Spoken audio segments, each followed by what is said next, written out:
આજે 21મી જૂન આંતરરાષ્ટ્રીય યોગ દિવસની ઉજવણી સમગ્ર વિશ્વની અંદર થઈ રહી છે, ત્યારે આ યોગ દિવસ ડાંગ જિલ્લા ખાતે પણ હવાના પોલીસ પરેડ ગ્રાઉન્ડ ખાતે યોજાયો હતો।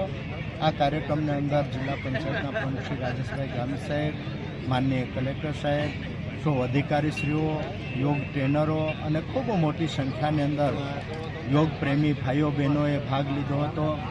અને સાથે સાથે આ યોગ દિવસની સાથે સાથે આ દેશના વડાપ્રધાન શ્રી નરેન્દ્રભાઈ મોદી સાહેબના પણ સુશાસનને 12 વર્ષ પૂર્ણ થયા છે, ત્યારે મોદી સાહેબના નેતૃત્વની અંદર જનકલ્યાણ, વિશ્વાસ અને વિકાસ અને વૈશ્વિક રીતે સમગ્ર વિશ્વની અંદર જેમણે ડંકો વગાડ્યો છે એવા મોદી સાહેબના પ્રેરણાથી આ યોગ દિવસની ઉજવણી થઈ રહી છે।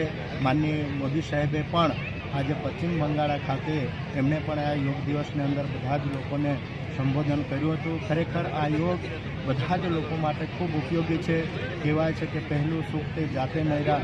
યોગથી આપણે ખૂબ તંદુરસ્ત રહે છે। આપણે તંદુરસ્ત તન હોય તો તંદુરસ્ત મન હોય। અને આજે અમે બધા જ લોકોએ સંકલ્પ લીધો છે કે 365 દિવસે દરેક વ્યક્તિએ યોગ કરવો જોઈએ। માનનીય મોદી સાહેબનો પણ જે આહવાન છે અને અમે પણ સ્વીકાર્યું છે। ખરેખર મોદી સાહેબનો અને આ રાજ્યના માનનીય મુખ્યમંત્રી શ્રી ભૂપેન્દ્રભાઈ પટેલ સાહેબનો પણ અમે ખૂબ આભાર એટલા માટે માનીએ છીએ કે ગુજરાતની અંદર પણ મેદસ્વીતા મુક્ત ગુજરાત બનાવવાનું જે અભિયાન આ રાજ્યના મુખ્યમંત્રી શ્રી ભૂપેન્દ્રભાઈ પટેલ સાહેબે ચલાવ્યું છે, જેના ઘણા લોકોને ખૂબ લાભ થયો છે। ફરીથી આજના દિવસે આ યોગ દિવસ નિમિત્તે બધા જ ભાઈઓ બહેનોને અમે ખૂબ ખૂબ શુભકામનાઓ પાઠવીએ છીએ। એક એવા ઉત્સવની ઉજવણી કરવા માટે ભેગા થયા છીએ જે માત્ર શરીરની તંદુરસ્તી સાથે જોડાયેલો નથી, પરંતુ જીવનના સમગ્ર દર્શન સાથે જોડાયેલો છે। યોગ માત્ર વ્યાયામ નથી, પરંતુ યોગ એ જીવનને યોગ્ય રીતે જીવવાની કળા છે। યોગ એ શરીર, મન અને ચેતના એક સૂત્રમાં બાંધવાની પ્રક્રિયા છે।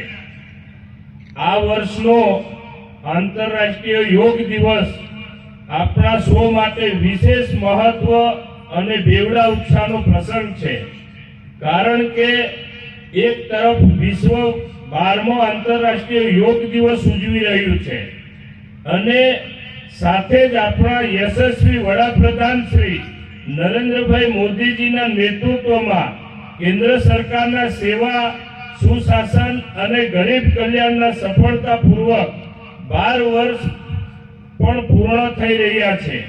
આજનો દિવસ ભારત માટે ગૌરવનો દિવસ છે।